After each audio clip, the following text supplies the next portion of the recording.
When I record podcasts, I like to stay hydrated. Who knew talking could be so hard? My favourite drink to have to hand is Lifeline's Hydro OG. It's a tried and tested product for me. It helped me and my team complete a 24-hour podcast, giving us the edge that we needed to get over the finish line. So whether you're at the gym, on a bike ride, or just trying to get over that night before, Lifeline's Hydro OG has got your back. Each serving is stocked with all the healthy ingredients and vitamins you could ask for. There are a great range of flavours, and with each serving at only 18 calories, you really can't go wrong. Here at the Shrewsbury Biscuit podcast, we like to support local, independent companies and brands, and Lifelines is a product that I am proud to endorse. Go to lifelines.com. Now that's LYFELINEZ.com to find out more. Now, without further ado, here is today's episode.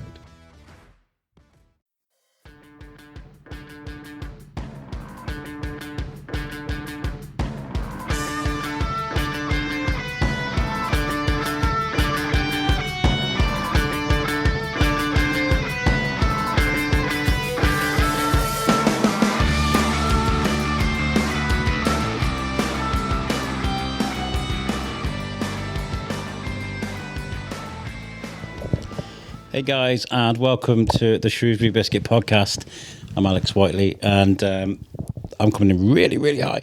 And today I've got Verity with me. Hi, Verity. Hi guys. This is chaos, absolute chaos, but I love it. There are wires and cables everywhere. Wires and cables everywhere. So local band Chasing Mallory have invited me around their house, and I've just like filled their space up with wires and microphones and headphones and stuff. But this has been an interview that's been like a year in the making. And what we're going to do first is we'll go around the room. We'll get everybody to introduce themselves. So we'll start with this gentleman here. My name's Danny. I'm the guitarist. I'm Ashley James Peters. Get that microphone right in your face. You know? Is that close enough? That's lovely. Yeah. Do you want me to say it again? No. Yes. Say it again. Say it. I'm Ashley Peters, and I am the vocalist. I'm Jay Patterson, and I play drums. I'm David Thacker, and I play the bass. I'm Oliver Smith, and I play guitar. David and Oliver are sharing a microphone, so it might be a bit awkward at times. Like, give it here. We're used to this on stage. A bit too close normally. Well, that's the thing, isn't People it? share the spotlight. When you're on stage, when you see like bands playing live and they get right into the microphone, that's either looks like a really awkward or a really beautiful moment. You know what I mean? Yeah, I think the chemistry is right there, so it's okay. It's I love you. Afterwards, so Ash, being the lead vocalist, I guess you must. All the eyes must head towards you, and the words. Just, I mean, how does that feel? Like, you know, A lot of pressure. Pressure. Yes, huge amounts of pressure. But I secretly love it, though. You can't really be on stage and not love it, really. Yeah. Yeah. How do you deal with the pressure? The pressure. Well, I think the pressure's only just about to start, really. Vomiting. Vomiting. Yeah. Do you know what? It's weird because before I get on stage, even like 15 seconds before, I'm sometimes hyperventilating. I'm like, how can I actually do this? And then it just kind of just disappears when I get on stage. It's weird. Get lost in the moment. Yeah, it's like, you just turn into the extended version of yourself, I guess. Where did Chasing Mallory begin? And I'll throw that to the most experienced member of the band who will be able to tell us that. When did you guys start? I think Danny will probably be the best to talk about this one. No, it's you, Ashley. It's always Ashley. Chasing Mallory formed because, I mean, we've all been in bands together before, haven't we? Yeah. So, me and Dave actually were in a band called Roller Bends about 10 years Probably ago. about 10 years ago now, Probably yeah. longer than that, actually. Probably is. Probably about 12 years ago, probably. It's frightening, don't remind me. We were in a band for, 2-3 years? Yeah, about 3 years. And then I lost the plot and... and then me, Danny and Jay were in Assassin. We were indeed. I remember seeing you guys play actually at the Butter Market. I came to cover an event that you guys were doing, and okay. I think I remember coming over to you guys. Hi, I'm Alex from the Shrewsbury Biscuit. Want to come on my podcast? And I think that's where it kind of our relationship sort of began. I think. Yeah. No, I actually remember that. Yeah. Yeah, and then I remember you guys coming up with Chasing Mallory because you guys broke up as I Assassin, or it stopped, and then you were like, we got something new, and I remember all that happening. Yeah, it was just before actually. It was lockdown, wasn't it? When we just before lockdown, we went I Assassin, and then lockdown happened, and then we kind of parted ways, and then me and Danny attempted this acoustic project, which, looking back now, is so bloody cheesy. I can't even go. They realised they were just lost without I absolutely love it, by the way. Yeah, Dave is a massive fan of the music that we did, but no, I mean, not that there's anything wrong with acoustic music. I love acoustic music, but it was quite it was just cheesy.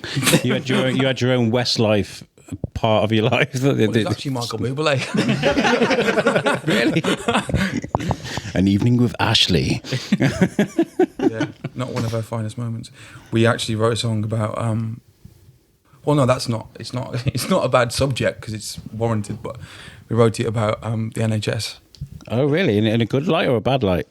No, it's in like stay home and like protect yourself from the virus, basically. Oh, I see. And how did that go down? Because it was really hard to even do anything positive in that time of our lives. Yeah, it was. We were drunk quite a bit during that, so I can't remember. Because Danny actually was living here as well, because everyone moved in here, basically. My cousin and Danny actually had a bed made up on my landing upstairs. Do you know, that was probably one of the best times of my life. Yeah, same. We just got and wrote music and hung out, I guess. But these are the times that need to be documented, right? They are. I mean, like, me and my wife just finished watching The Morning Show on Apple TV, if anybody's ever watched that, with Jennifer Aniston and Steve Carell. Wonderful show. And the second season was all about the pandemic and how it like rocked people's worlds. Yeah. And I was like, I remember when they were doing that. And there's the single mask wearer. I'm waiting for the guy who wears a mask underneath his nose. All those kind of things that happened. You can make TV about that now, and people relate to it so much. Yeah, definitely. So maybe now you need to re-release that song now, when people go, oh yeah, they'll get nostalgic about a pandemic, which is weird. I've been saying this for about 6 months. Yeah. And what do we keep saying, Dave? No. No, the main lyrics are stay home. Tweak them, it'll be fine. It's not the one for us. One of my guilty music pleasures, I don't think it's that guilty, but George Ezra, I think, is well underestimated. I think he's wonderful. He's a great songwriter, and he was writing. I went to watch him live with my boy because he's infatuated. An 8-year-old loves George Ezra, right? And he was saying on stage that his second album was all about staying in and all that pandemic stuff. It was in, and he wanted to go out. And then the third album was he was out and he wanted to go back in because it was so scary. And I thought that was really interesting. Yeah, it's almost like what's it called when you get that syndrome when you've been inside for too long? Cabin fever. Cabin fever syndrome. Yeah. Yeah. Where do a lot of your writing influences come from? Who's responsible for writing? Danny, pretty much. Straight up, Danny. Danny. Me, Danny. unfortunately. And is that writing lyrics and music? Mostly both, but I try to not write lyrics because I don't like opening up. I get Ash to open up for me. Well, no, because I can't say that I wrote all the lyrics because I don't. Like Danny, it works really well because Danny finds the basis of the song, and then I just kind of elaborate, and then lyrics just, I guess, come really easy. Mm-hmm. But we kind of got the same brain. It's really, really strange. So like, sometimes we actually write the same thing, don't we? Mm-hmm. And it just works. It's How a weird... long have you known each other and sort I of worked Assassin, together basically. musically? 4 years, 4 years, yeah. This is going to be great to edit back, I can tell. Probably around about 4 or 5 I years. think it was about 2018 Ash joined I Assassin, so Yeah. It's only been probably coming up to 5 years. That's way out. But I've known you for decades. Yeah, it's been over 10 years. Hasn't it? Yeah, we were like... I've known Dave the longest. My Geography my co-host in Vermont, Tom Bruno, who I've worked with for years, I always say it's weird because he's like a brother I've never met because he's all the way in America and I can't get over to see him. Like, it's expensive, and then there's a pandemic. Blah, blah. We've worked together for like coming on 5 years now, and it's really weird when you're like doing like a podcast. We used to do live podcasts, we used to interview celebrities. Sometimes there were celebrities where you had to be on point.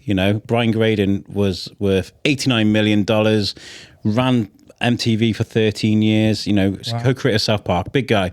Carol Baskin we interviewed. You know, and these are people. Yeah, these are people that will sue you if you do the wrong or say the wrong thing. So we have to be on point. But I feel like the point I'm trying to make is when you work together for so long, you don't always need a script. You can just realize each other's cadences, each other's natural breaks and rhythms, and I guess that's really important when you're when you're musicians in a band, when you're writing, when you're performing, and these things. Yeah, definitely. We are like a little family. It's really, I mean, Just I all in think most sync. bands kind of say that. Yeah. We genuinely are like all in love with each other. So it's special. It's nice. Yeah. It does. You do all look like really comfortable and happy and smiley, like with each other. You can tell you've got a nice. That's because we're drinking. Okay. But we generally are like. Yeah. But we can also fall out. I mean, come on, every band we're like at each other's throats. And Have you had proper fallouts? Oh, And how do you recover from them? that's a really good question, actually. Not a big one. no. I think it's just arsed with each other, I guess. it's Isn't it? more of a bicker. Those two were going at it last week over who was coming out of what speaker. all it was like, Ashley, you were not coming out of speaker. Daniel, I was coming out of speaker. Why am I only on 5? I only need to be on 11. That was literally. I think that's heaviest it gets with us, really. But just And then do you have to like go and stand by the speaker to prove your point? How does it? How does me it and Dolly are resolve? just sitting there and we're like, Mummy and Daddy are fighting. We don't like this. I think you actually did say that. I find it interesting when you have long working partnerships that create magic. You know, I was watching, I'm a big fan of Always Sunny in Philadelphia, and I was watching their podcast the other day, and there was Charlie Day and Rob McElhenney talking about how they had, just before they sat down to do a podcast, they just had a blazing row about writing and the sort of like differences they had in the writing. But they've worked together for over 20 years, and it was like they can have this blazing row in a car park. Come on and do a podcast, you know? There's something psychopathic about it, really, isn't it? Long working relationships and forgiveness. I don't know. I don't know if we could do that, actually. I'll be too bothered. I'm not sure. So what comes first? Verity mentioned who writes what. Do you write the lyrics first and then the music, or the music and then the lyrics? Music first. He's like, he genuinely is insanely talented. It's A genius. He is an actual genius. Some of I know you don't like this stuff and he hates compliments, but I have to say, like, all the time we just get messages through the day and he'll just send a song that he's written in 10 minutes, and sometimes it's not even Chasing Mallory song, it's a song that he's just written for a side project, and it's like, how does this come to you? It's just insane. So but yeah, generally, do you write like the guitar, the drums, the melody? How do you? everything. The melody comes first. Yeah. Yes, I might have an idea for like a hook, and I just build it around that. Really, Guy then just send it to me, and then I come up with a drum track, and then it gets presented to band practice. Usually, majority of the time, it's guitar is like with a sort of phonetical like kind of melody for the lyrics is kind of come up with by Danny. Then he'll send it to me. And I'll come up with something, and then we'll sort of bring it to practice, and then we've already kind of got a structure in place. How does it work if there being 5 of you and coming up with the lyrics? Because I know that sometimes, like, who doesn't like this? And like 3 hands go up, and you're like, oh, but I really like that one. So you never disagree with what I've written, have you? Like, lyrics wise. Just do as you're told. Yeah, There's no not to. all of them are pretty good. I've been pretty good over the past is basically figuring out if they sound like different other songs. Like I think one song came up not so long ago, and it was like, guys, this is Kids of America. What's going on? And a Horse with No Name as well. We had that one. that really annoyed me. It's a good song.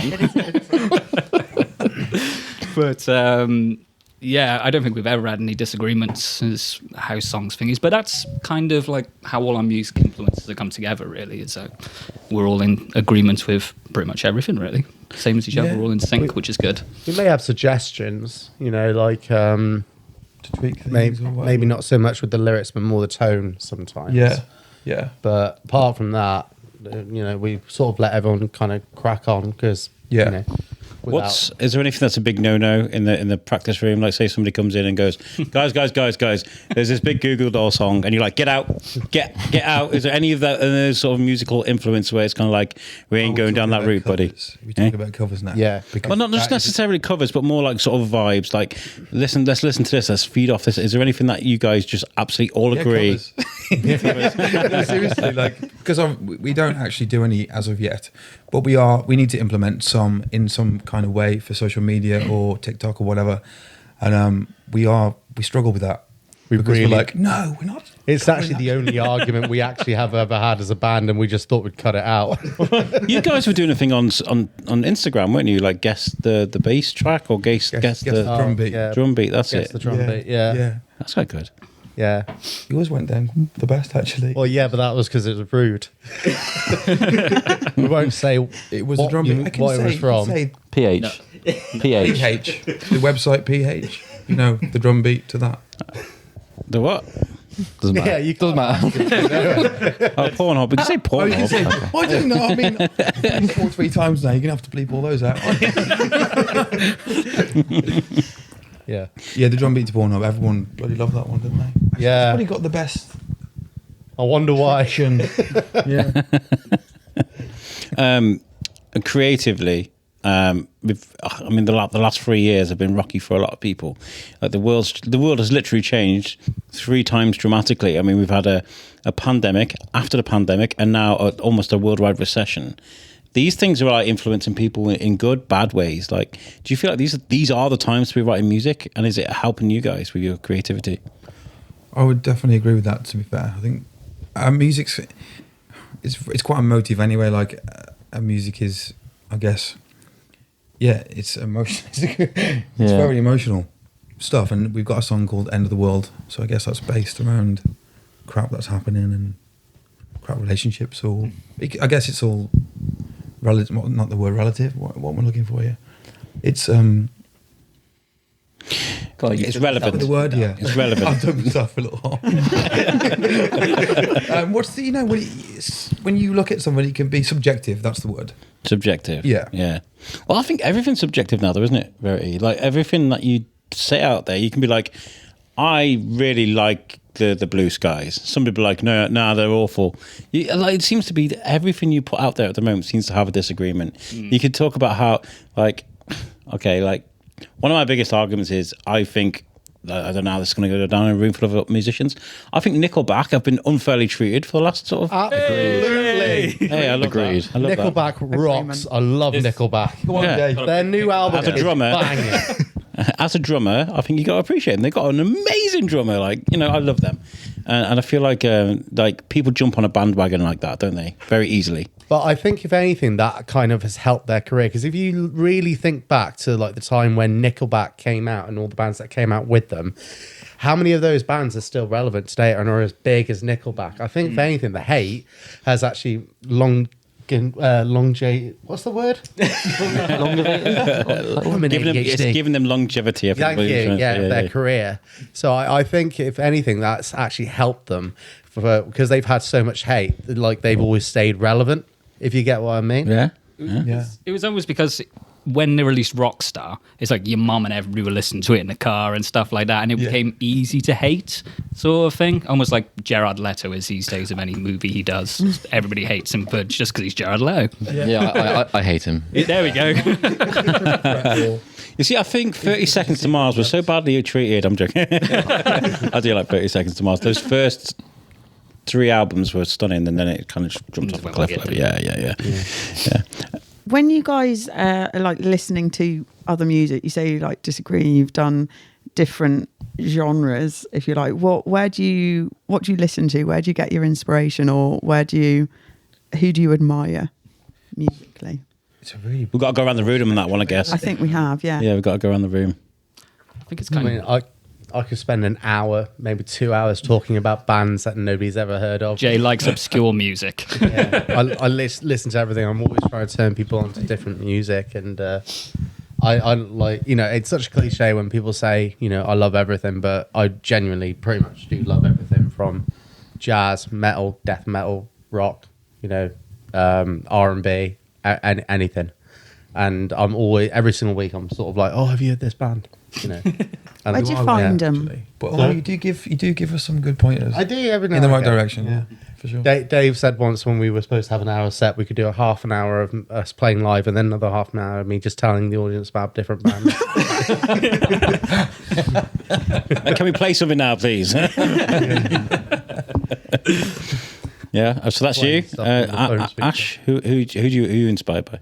I'm probably more like the kind of pop punk kind of genre, I guess.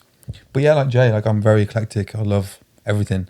As long as people can perform live, I like it, to be honest. Yeah. Yeah. But I would probably say more like, I mean, I love Papa Roach's new music, actually. The new album, Ego Trip, is mint. I In remember fact, it's all I listen to be honest. my phone's on this mad trip at the moment. Like because I got YouTube Music, and I put my playlist on. You know, it collects all my favorite things. I Highly Suspect, my Frank Carter and the Rattlesnake, whatever I'm playing, and now and again it threw like a new Papa Roach song out, and I was kind of like, go on then. Did you like it? And it was good. I really enjoyed it. Yeah, Yeah, so good show. surprisingly good. I didn't expect it, to be fair. Yeah. Frank Carter's amazing. I love the song "I Hate You." It's like when someone cuts me up in my car, that's the song I put on. If you've got a friend that you banter with on a quite a serious but fun level, look for the song Frank Carter "I Hate You" and just send it to him on WhatsApp. Oh, It's brilliant. It's a great icebreaker. Oh, I haven't spoke to you in ages, but here's a song I thought of you. Bam, and it's wonderful. I'll play it for you later, Verity, if you like. What do you guys listen to? What do you like to listen to? What's your genres? Like, I know you're supposed to be. At the moment, I'm really enjoying Paolo Nutini. Yeah. He melts my heart a little bit. Yeah. I think I might be in love with him. You're doing a lot of running at the moment, though. Do you have a running playlist? Yeah, but it's just a generic one with a certain beats per minute because I'm trying to stabilise my running pace. So it's not actually music I'm choosing at the moment. Oh, okay, that's interesting. It's a Spotify 180 beats per minute. Yeah. That's interesting. I didn't realise that he had stuff like that. Is it new music? Does he have new music out, Palantini, or is it the older stuff? He has got a new album out. I say new, in the last year or so. Oh, okay. He has got a new one. Yeah, he has got a new one. I was listening to it before. I was like, oh, there he is. Echo I wonder where he was. is my favourite. Yeah. What do you listen to? What's your like? My playlist is I need to say bipolar. Then that's really inappropriate. It's interesting because I will listen to Wu-Tang Clan. I listen to Weezer. I remember I went on holiday and somebody's playing some Example and I was like, oh, I forgot he exists. Now I've been a Whiskey Story by Example is one of the soundtracks of my life. It's so good. So I can listen to a bit of anything. Yeah. At the moment, I'm most listening to Highly Suspect. I mentioned Frank Carter and the Rattlesnakes. And Weezer did an amazing thing that nobody's really talking about. They released an album last year. They released an album for every single season of the year. Amazing, isn't it? Yeah, it's wonderful. Seasons, it's called, and like I'm so up on that because it's 4 albums in a year. Like, which band does that? we used to don't get any like enough credit. No, Dude, Like the Teal album where they did all covers was just like their cover of Tears for Fears was absolutely amazing. I remember having a conversation with my colleague. I work with kids that have come out of care. And but it was a few years ago, and there's a couple of kids around, and we were talking about music and stuff like that. And there's one of my colleagues, and they were talking about music. I was like, "You guys and your music, you know." I've just listened to Weezer, best time ever. And my colleague went, "Weezer," and I gave her this look like I can't say the word I said in my head, but I was like, "Ooh, how dare you!" Like, You were going to send a Frank Carter "I Hate You," weren't you? yeah. Dave, the songwriter, what inspires you? I think it's Danny. Danny, sorry, Dave. Just make Danny. I'll take that one. Danny, Dave. What have you got for us? What? I'm more of a classic rock sort of guy, really. A little bit of metal here and there. AC/DC, like Faith No More, like one of my favourite bands of all time. Ghost. And Ghost now, yeah. Ghosts are incredible. Yeah, so... Classic beats, though. They are some of the riffs that sort of become timeless, don't they? Mm-hmm. You know, and you can take a lot out of them. Yeah. Absolutely. Yeah. Is it? What about? Oh, yeah, yourself. Sorry.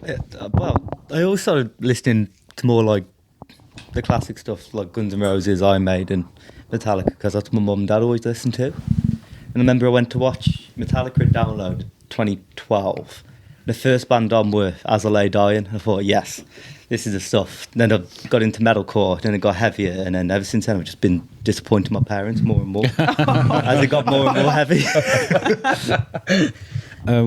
One of the wrong though. Some of the stuff he listens to, it's like It's disgusting. There are bands that I've tried with. I like System of a Down were always a band for me growing up. I absolutely adored. Faith by Limp Bizkit. I'd throw in my room, just smash the hell out of my room, just like. And Slipknot was a band I could never listen to when I was younger, which is really weird. But I started doing the radio last year. I did like nearly 2 years of Naughty Talk, all Naughty's music, and there was a listener that was like, "Oh, you're not playing any rock music." So I was like, "All right then, big man, I'll give you 4 songs to show yourself." So he sent 4 songs for me to play, and I was like, "These are really good." So I gave him his own segment on the show. We called it Ryan's Corner, and made a big noise. It was amazing. Ryan Berger, if you listen to this show, I love you. And he used to send a lot of Slipknot. And what I used to do is because it was only a day a week, I'd listen to my playlist in order in my car just to make sure it all sounded good, just to be a professional. And Duality by Slipknot came on in my car. It was really loud, and I cried so hard. That song really touched me on a molecular level. Mm-hmm. And this is the guy who's kind of almost avoided Slipknot all my life. Now I love Slipknot, which is weird, isn't it? Yeah, I had the same thing with Avenged Sevenfold. Like, I listened to loads of their albums, I loved them, couldn't get into them at all, and then saw them like 3 times, still couldn't get into them. On the 4th time, loved them. I don't know why. Really? What you mean, like when you saw them for the 4th time? When I saw them for the 4th time, I used to just go with friends and stuff, and then the 4th time I saw them, just fell in love with them, and then all them albums just clicked with me. I don't know what it was. With you. Was I with you? Probably. You probably were there for one of them. Maybe. Yeah. It was the same for me and Maiden. Like Iron Maiden, it took me a long time to really appreciate the music, and now I absolutely love them. When I was younger, I just couldn't get into it, but now I absolutely love Iron Maiden. Is there anything that's taken you by surprise, Verity, musically, that you always kind of avoided or didn't realise you were going to like, but you love? I don't know. I kind of like most things, but I chuckled in my head before when you were talking about like doing cheesy sort of acoustic stuff. I was thinking, that is right up my street. I'd love that. So anything cheesy for me. Pardon? We'll show you the library. Wonderful. I can't wait. But anything like electro swing, jazz, pop, cheesy, Motown, soul. That's my sort of. I tell you something. That's really like Chasing Mallory. And Chasing Mallory, of course. Right Don't listen to them. Don't listen to those guys. One thing I love at the moment, which I love to like, if I'm editing video and I don't need to listen to the audio, or if I'm doing artwork or something, lo-fi is such a good sound for me. Like any lo-fi music, you can go onto YouTube right now, type in lo-fi, and you can find like an endless list of songs that just go on for hours, and it's just really just relaxed hip hop, and I love that so much. I went to what's the other Albert's? The Poorhouse. I went to the Poorhouse in Shrewsbury, and Albert's Poorhouse. It's in Frankwell. And they had the DJ there, and he was just playing this. We were going to watch something at the theatre, and he was playing lo-fi. And I said to my wife, "Can we just stay here instead?" It's brilliant. I love it. It's crazy how our musical things change. Our choose and stuff. Mellow you out. Yeah. How long have you guys been chasing Mallory for? It's been less than 2 years. Yeah, it was About a year and a half. 18. It's not been 18 months yet. Basically a year and a half. Because have you played at the O2? Did I? Yeah, we did, yeah. Because that's pretty insane. What was that like? I mean, we're not talking like the big main like arena O2. It was we've played twice actually. We played first at the Institute 3, right? Yeah, That's it's it, And then at the Academy 3. Academy 3. It was awesome, yeah. Like, it's a great setup. It's a great vibe. It's not as it's pretty grungy actually in there. Like, it's not pristine. You'd expect it to be all pristine, but it's not. Sure. But it was a great experience. Yeah, We packed loved place. it.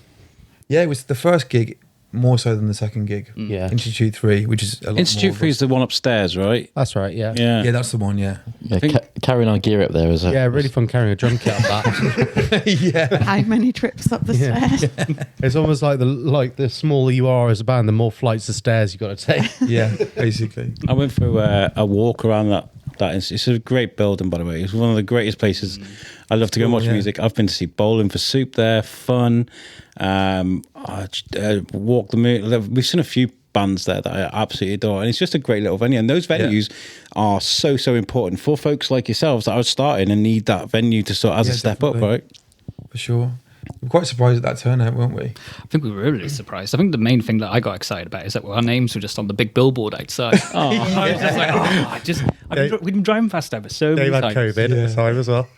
That we're not going to talk about that. No, that was a moment, to be fair. I actually remember, I don't think I even said in the car when we drove past it, I actually started to get a bit emotional. Yeah. It's because you drive past this venue, like kind of, especially going to see gigs there. We've been going to see gigs there since we're like 15, 16. Yeah. And then you just driving past and it's like, your name's up on that board. It's like, it makes you just like, man, it makes you feel it's all worth it, doesn't it? Yeah, for sure. So it's just really cool. The little things. Yeah. The little things. That's quite a big thing, though. That's pretty cool. It is pretty cool, yeah. That- I do like Don't underplay that. That's awesome. That is really awesome. What's been your favourite gig? Or your biggest? Or your smallest? It's probably that gig, isn't it, really? Well, I think the one coming up is going to be quite special. Yeah. Like It at is Bush gonna be Hall in special. London. Which one's that? Yeah, Elaborate. Elaborate, Jay. It's your moment. Yeah, my only moment. This is your moment. So basically I come from a bit of a rock family. My granddad is Ian Hunter from Mott the Hoople. You might know the song All the Young Dudes and what have you. So he's getting on now. He's 83, so he doesn't really tour as much anymore. But his band, called the Ramp Band, they're going to be doing a tour. They've already done a few shows in America. They're going to be doing England and the rest of Europe. And it's basically celebrating my granddad's life and Mott the Hoople. So it's 50 years of, Ian Hunter and Mott the Hoople. And we're going to be main support for the London show, which is at Bush Hall. And a guy called Alejandro, who's, pretty well known in the industry, is going to be singing for them. Taking the reins from my granddad, and we're going to be main support for it, which is going to be really nice. 27th of March, is it? 27th of March, Bush Hall in London. And how many people does that venue hold?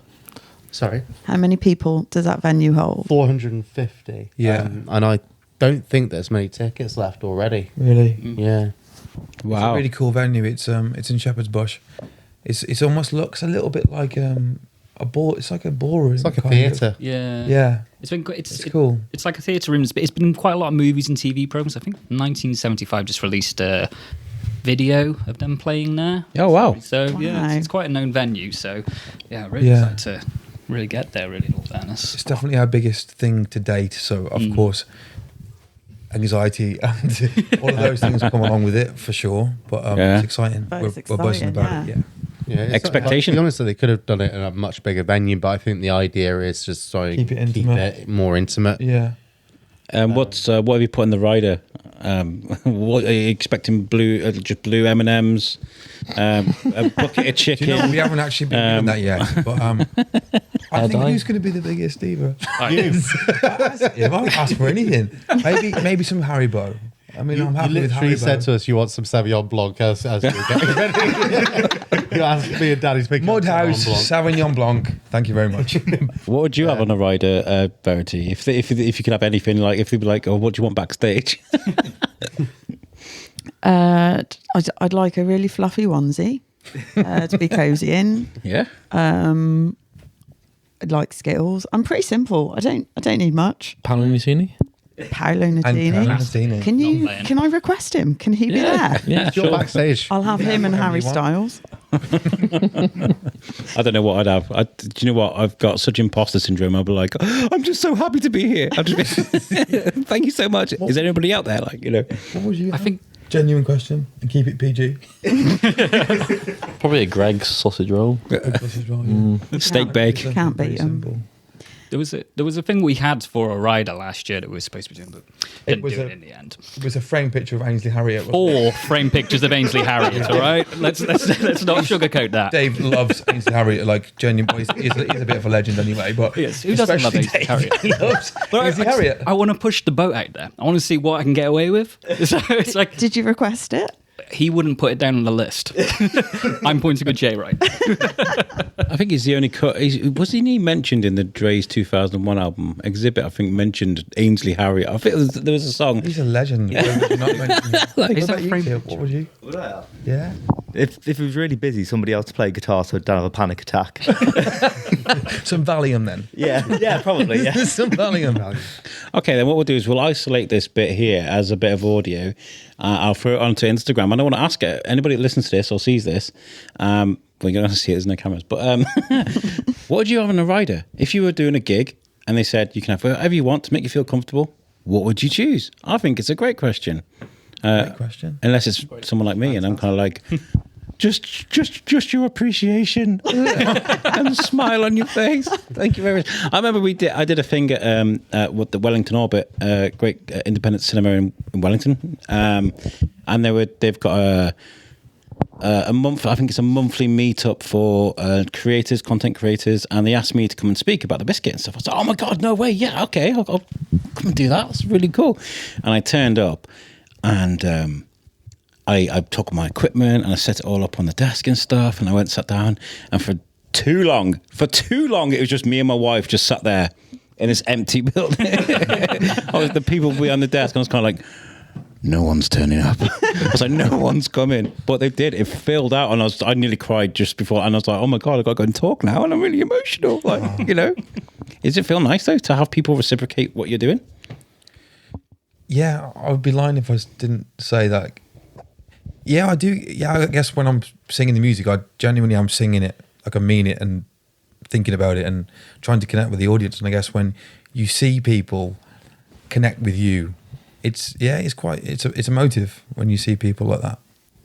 I think as well when you've got actual like it's funny because like whenever you start off as a band, you've always got your friends and your family and people like that all rock up, but then as you start to progress, you're like, oh, wait, do you know that guy? No, I think that's a fan. And then when you start getting actual fans of your band who show up to your gig, it's extremely humbling. You know, it makes you think you're doing something right. It's a bit weird though still. We had this one kid actually, I think I actually did well up a little bit actually. You know that Paddy, what's his name? But is it Paddy, isn't it?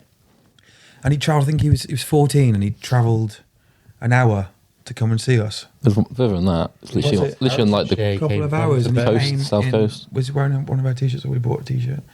And it really, really got to me, like proper touched me. When we had a picture together and he put it on his Instagram and he put like one of the best nights of my life. Oh, and it was just like adorable. that is genuinely the reason why you would ever do this. Like, want to put yourself out there and like strive, I guess, to get signed and do all these things. But those are the bits that really mean something, for sure. Oh, that's lovely. That is lovely. You said about like, what is your goal? What's next? What's coming up? Fame, please. Don't have to sell another car again in my life. Jay's joking. He doesn't really mean that. Do you? I mean, to be honest, I think to have a platform to like put music out and to do something that really matters, I feel it sounds really cliche, but we would use our platform in a really positive way, I think. Yeah. You know? And but moving forward, if we could get signed, I mean, that's the ultimate dream. Yeah, definitely. Travel the world, take all of our families. You know, some of us have got children. Dave's got 2 kids. Jay's got 1 as well. We all haven't because we're still children. But yeah, that's the dream, really. Yeah. You know, travel the world and play our music and make people happy, I guess. Anybody got any objections to that? I think it's spot on, really. Yeah. All in agreement. I see people like Bert Kreischer out there enjoying life, and I'm kind of like, I just want to be him. No, he hasn't got to worry about bills anymore. He can release videos of him walking around in his pants. People think he's hilarious. Like, he doesn't have to he just goes out and has fun now, and that for me would just be. That would be it. Just release any old crap on Instagram and people just adore you. Like, that'd be great, wouldn't it? It would be amazing. Yeah. So if that's the dream, right? You already have got a nice bond, and you clearly spend a lot of time together, and you work well. Too much. Who would be the most annoying if you're on the road together? Why is everyone looking at me? The drummer is tapping away. Oh, it's more than tapping away sometimes. We all know it'd be me. I'll just do everyone's edit. And Ash, you've already been accused of being a diva. I think those were your words, though. Is that? No, I didn't say that. Actually, really, You are a bit of a diva.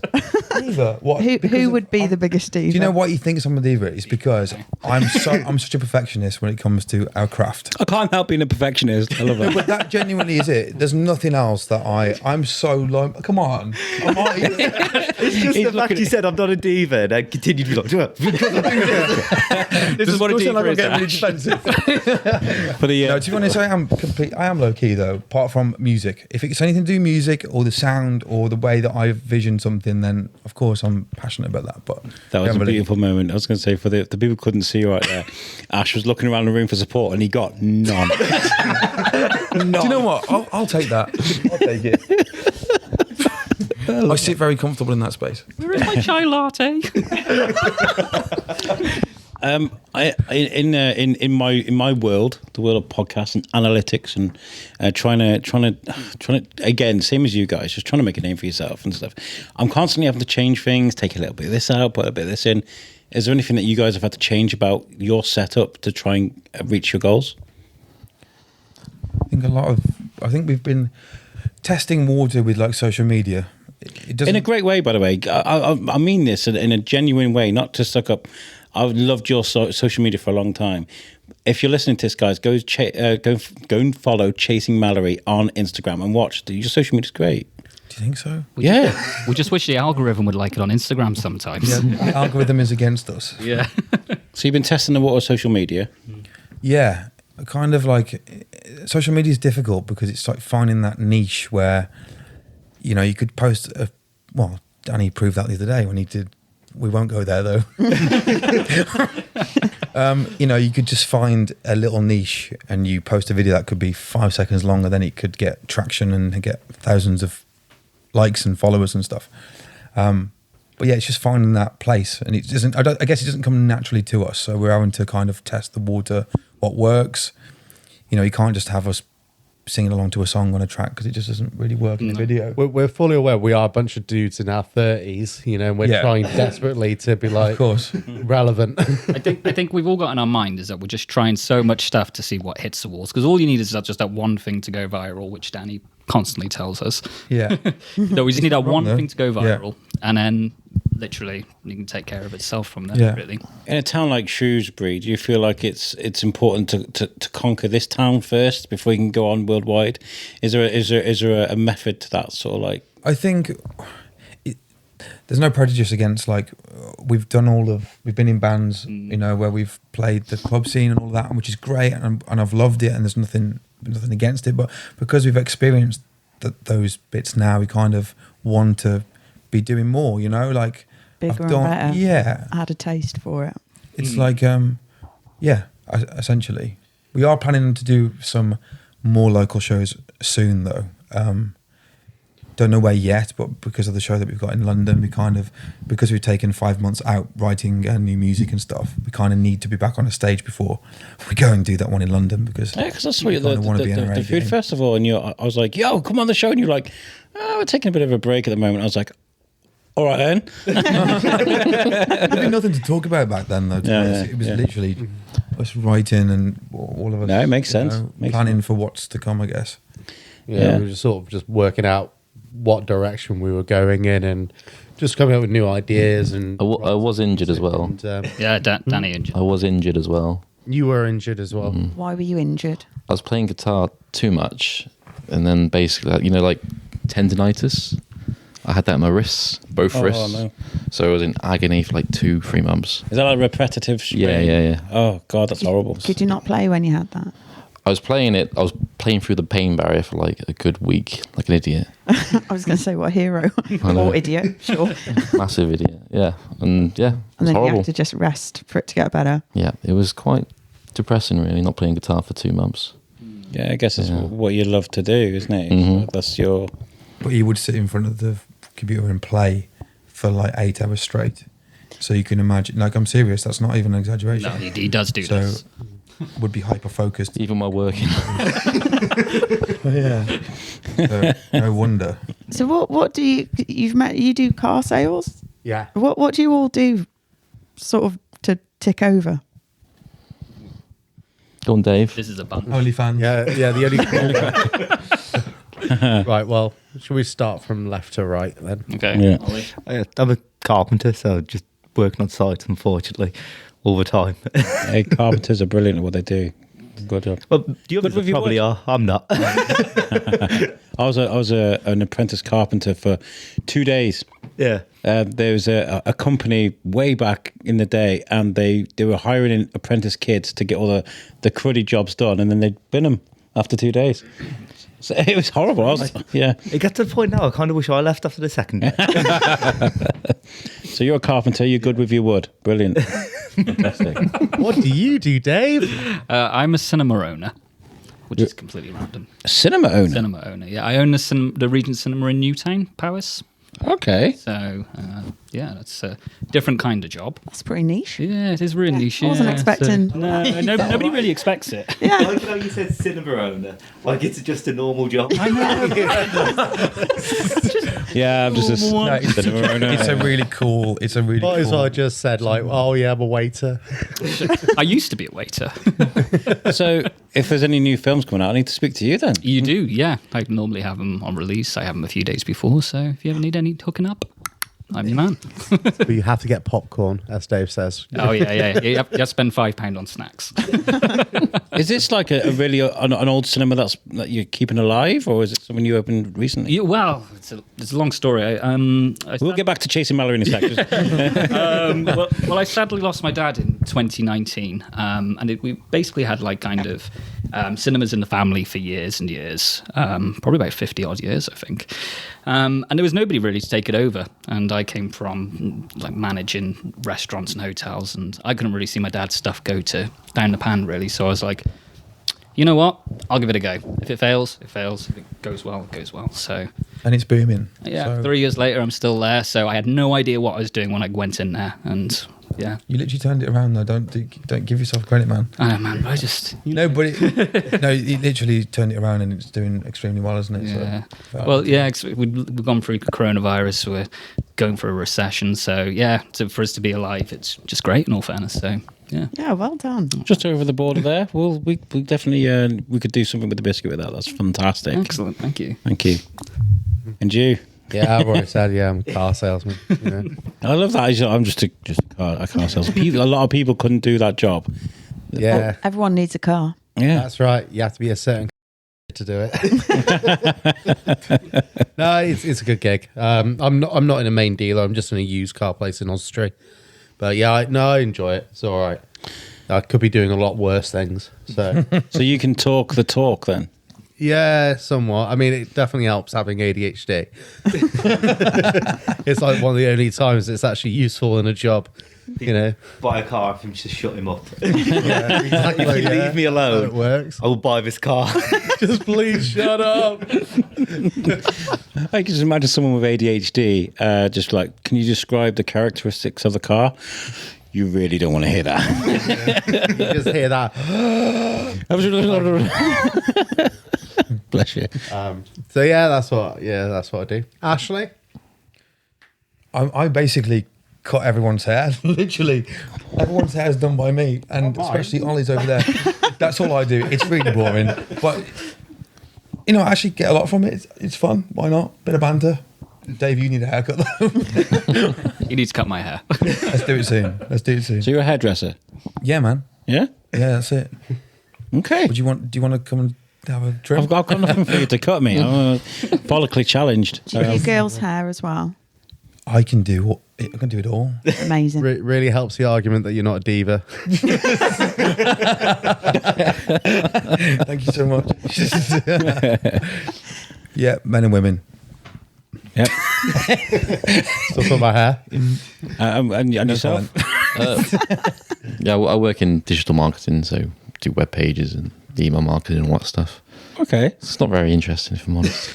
Now you know why he plays guitar for 8 hours a day. Hopefully they don't listen to this. It is interesting. We're speaking to a marketing agency at the moment because we need to bring in sponsors to the Shrewsbury Biscuit, and it's not something I'm very good at. So going out there and making yourself look good, and to having the analytics and the data back there, and it's a science. So you say it's just one of those things, but it's not. It's an important job, really. Yeah, it's quite vast. It's quite vast the field is, to be fair. But yeah. He also does all of our music videos, edits, films, everything. I don't know that you've seen any of the music videos. So, yeah. Danny does them all. Oh, very. He's like a multi-tool. He's like a Swiss Army knife. He's got. I was about to say he's got different appendages, but I think to say. So if any of you listeners want to get your hair cut in a nice cinema that's been carpeted really, really well, and your popcorn sold to you by an expert and marketed brilliantly on social media where you saw it, then Chasing Mallory is the great band to come to. That's really good. That's be our new slogan. I expected an applause there, guys, honestly. So what's coming up? What can, if somebody's listening to this in Shrewsbury now, how can they sort of get involved into your universe? How can they come? Where can they come and see you? Where can they listen to you guys? And well, I think it's mostly on social media, mostly probably Instagram, right? I think all you got to do is just go to chasingmallory.com and literally all our music, all of our links to all our social media is all there. Yeah. So pretty simple, really. Or speak to Alexa. Just ask Alexa. Okay, so you got that. That's what I did this evening. Did you? When I got home. Yeah, we're on all the platforms, so basically you can road tested by Verity. Yeah, it works. It works. Yeah. And I say this to anybody as well: support local musicians, support them. Whether it's Spotify. I mean, I know it's good to like get the money to the bands and stuff, but just to support you guys and listening to your music and making it a part of your regular routine is really important, I feel like, because then you will want to go to see them live and you can tell people about them. So a lot of local bands are involved with Spotify and Google Music or whatever it is, YouTube Music. There are ways to go out there and regularly listen to local musicians. So not to preach or anything, but guys, support your local bands. I think especially now, considering how everything has gone up in price, majority of the time going to see a local band is free with the exception of like maybe your drinks or anything. So people should just go and go check out new music because it's a cheap night out as long as you stick to Coca-Cola or something. But it's much cheaper than, no offense, Dave, going to the cinema, but low blow. Shameless, that was he's still in business. Cineworld. I feel like you're right. Supporting local establishments is good. I mean, I remember that a couple of days ago, Beyonce was like, I'm going to go on a world tour, do Beyonce, and everybody was kind of like, well, I'm going to have to remortgage my house. And those tickets are just ridiculous. How much were they? I don't know, but because of her last tour, people talk about it. Yeah. Buying tickets to go and see a gig now is extortionate, isn't it? Have you been to see a gig, Luke? No, not lately. I'm going to see Arctic Monkeys later this year, which I'm quite excited about. Ooh, but cool. I did look at Paolo Nutini tickets, and they were hundreds. Hundreds, really? Hundreds. No way. Over 200 quid. Well, we're actually playing in Telford on the 27th of May. 27th of May. Saturday. The new venue, is it Firefly? Mm-hmm. So come to that. We're not that expensive. Actually, you can come for free. Oh, bless you. I'll be there. I'm really good. What do you think? What do you think of Shrewsbury and like the available venues that we have? Do you feel like we need more? Do you think they're adequate? Do you think they're big enough? Do you feel like we could do with like an O2 Academy here? Yeah, I think we absolutely. We need. To be honest, they closed a venue called Unit 32. I don't think did you? No, you've ever you come guys to that? Played a bit. Yeah, it was a place called Unit 32, which used to be Liquid. It used to be Diva, as in Liquid and Diva. Yeah. Back in the day. Something else then. You probably know the old saying, no name of nothing, doesn't matter. Pass.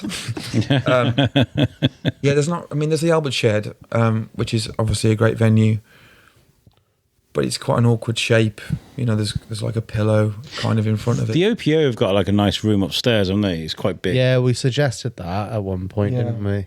That's the old post office as well. If you listen to this from outside of Shrewsbury, so. The only thing with that venue is that it doesn't have an actual system already set up. As in, like, obviously we'd have to get a sound tech anyway, but then you have to kind of bring in like all of the PA and all of that stuff. It's easier when you've already got like a stage and there's a lot of festivals that happen in Shrewsbury.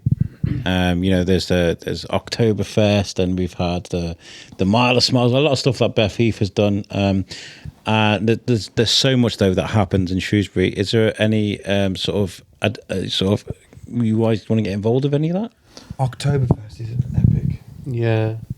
Have you been? Oh yeah. How good is Oktoberfest? I think the last time we saw each other before you came on Scopes was Oktoberfest. I was like, Verity. She was like, Alex. But do you know what? I went last year. I missed all the live band because I got totally hooked on the silent disco. Oh, did you? Silent disco is brilliant. Yeah, I was in there all day. As far as I knew, I was the only person in there. I think there was quite a lot of people in there, but I was in my own little world. I absolutely loved it. Silent disco. No, it's a great event. The only thing is that because obviously the bands that play, it's more like cover based because it needs to be crowd pleasing. Like people know they can sing along to it. Yeah. And I guess we don't really do a lot of that, so it'd be hard. I'd love to play there. My God. Gonna say we're always open. Our marketing details are available on our website, chasingmallory.com. Do you have a website? Do you say? We do indeed. That's www.chasingmallory.com. What's that again? Sorry. How many W's? www. We're the only website in the world to have 4 W's. www. Whiskey with water. Yeah, I get it. And there's got to be that fine balance, isn't there? I mean, you talk about covers. It must be really frustrating for you guys wanting to play your own stuff. Just want my own show. Oh, wow. There you go. So wanting to play your own, because I'm so comfortable. You want to play your own stuff, but people are like, yo, play Wonderwall. Like. I think we're lucky because we play. The last couple of gigs I've been in the O2 and that people are there to see new music and stuff. They're not expecting to see covers. In a sense, are they? I think we've never been asked or said to. It's really the way we built our brand, really, because we wanted to branch Chasing Mallory out to a brand and kind of just get our music out there first, and once it's established, then we start gigging and stuff like that. So then we don't have to do gig for the sake of it, really, and stuff like that. So people would already know us before we actually get to the venues and everything. Yeah. So anyone asks for Wonderful, they're getting a drumstick to the face. yeah, that would have done well. In a non-violent way. Yeah, emotionally. You're going to get an emotional drumstick to the face. With a stare. Give me the stare. I really don't like the way. Oh, that reminds me that one time where we took you on your stag do, you had it playing in your ears for my stag. 3 hours. He hates the song Wonderwall, so we kidnapped him from his house without him knowing. Well, he knew when we got there. Although, did you? You were blindfolded and put. Yeah, I was blindfolded. Maggie, what are you doing? My stag do. This isn't just like a Tuesday, but my stag do. They cable tied me, and then put a bag over my head, and then strapped headphones to my head and just put Wonderwall by Oasis on repeat, all the way to a certain establishment. Yeah, they chucked me in a van as well. It was pretty And hectic. and then you. And then we got bleeps. and then we went to you stopped off at McDonald's as well. Just left me in a van. Do you know what? song playing. Lads are so different to girls. I know, yeah. But at least but then we caught a flight to Budapest. and So it was the fun. sickest time ever. So It was fun. yeah, We had fun. it was worth that tumultuous journey. They eventually let you stop listening to Wonderwall then. Yeah, no, they literally, it was like a full hour of Wonderwall on repeat. I think at one point they swapped it to Rebecca Black Friday, but that was actually I was so glad to hear that. Friday. Yeah.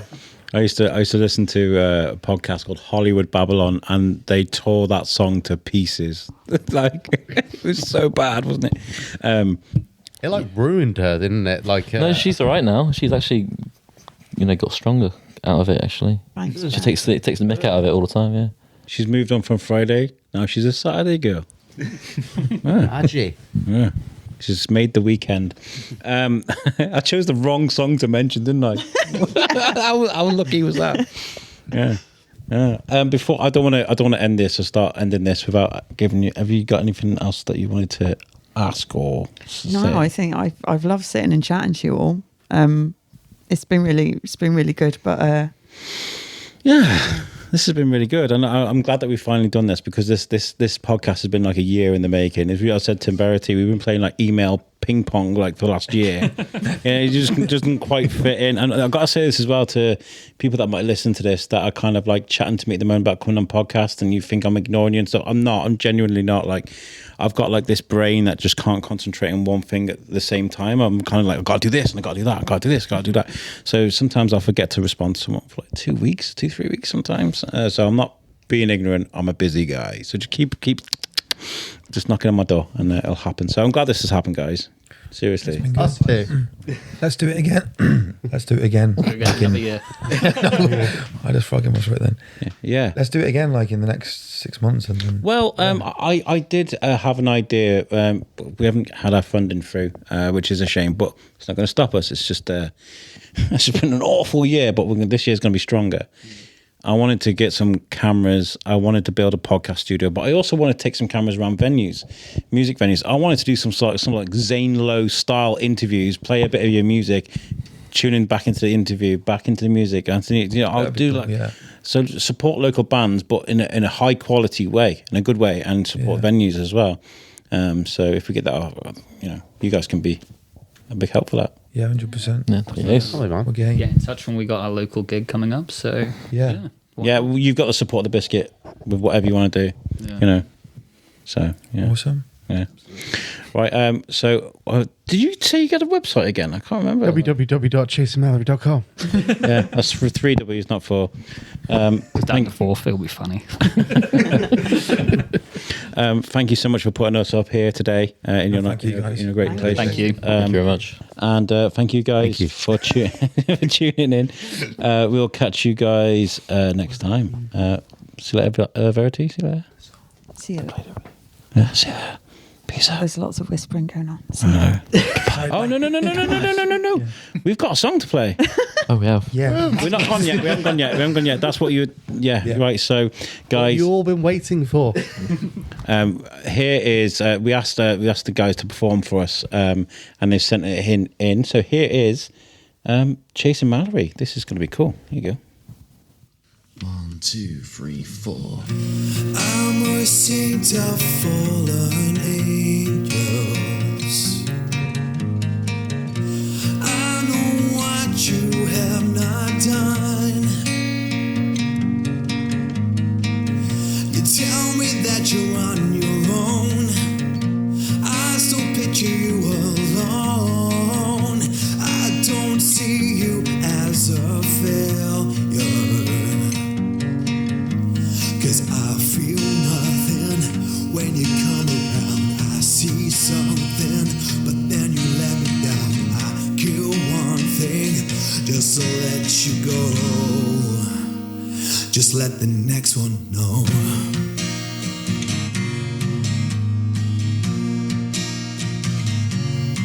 I'm still waiting for an answer. And brush you off my shoulders, I am stronger. I'm the creative, you are the faker. You take it too far, you are a drainer. You say, I know you tell me when the feeling is not right. I see the devil sitting on my shoulder tonight. I'm fearing, you know I won't do wrong, but I'm still here, I barely breathing. I'm so sick of the hurt, sick of the pain, sick of the feeling.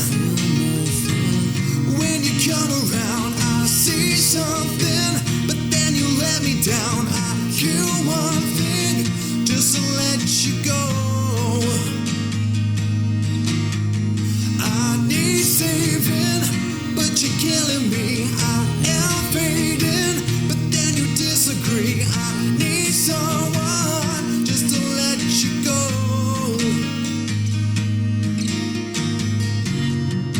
Just falling away from a brand new day.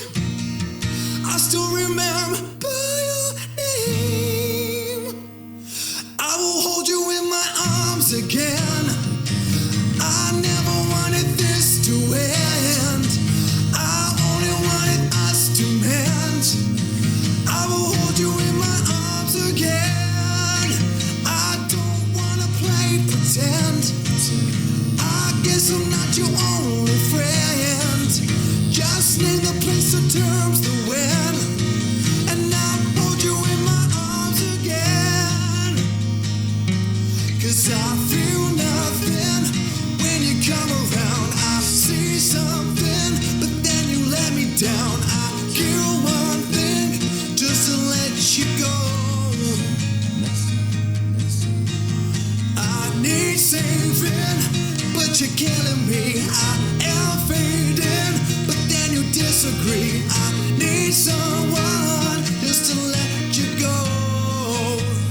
So there we go. That was Chasing Mallory with their new single, the acoustic version of their new single. Ash, tell me about that single. Oh God, what is it to say really? Yeah, and it came out, when did we release it? 2 years ago? 2 weeks ago. Yeah, 2 weeks ago. Well, the next one, no. That was like a live acoustic version, but if you want to check the real version out, just, I guess, ask Alexa. Yes. Yeah, it's quite an intense song. It's actually written about kind of relationships that hold you back. Or I was going to say, who is she? And what did she do to you? Well, I think it's the word again that I'm looking for that I was trying to find before. It's subjective. It can be about a friendship. It could be about a relationship that, when you are held back from your achievement, like you can't excel because someone is holding you back. But we've all kind of been in relationships like that way. You feel like you can't kind of fly. You're like your flame's being burnt out. And sometimes, no matter how much love you have for that person, you have to walk away. That's basically the premise of the song. It's a beautiful song. Oh, it's thank real you. nice. I'm really excited to see what you guys do, and I definitely do want to come and see you live. Please do. Yeah. We'd love that. Yeah. Definitely. And that song has a lot of, like, my wife is amazing. I was just, okay.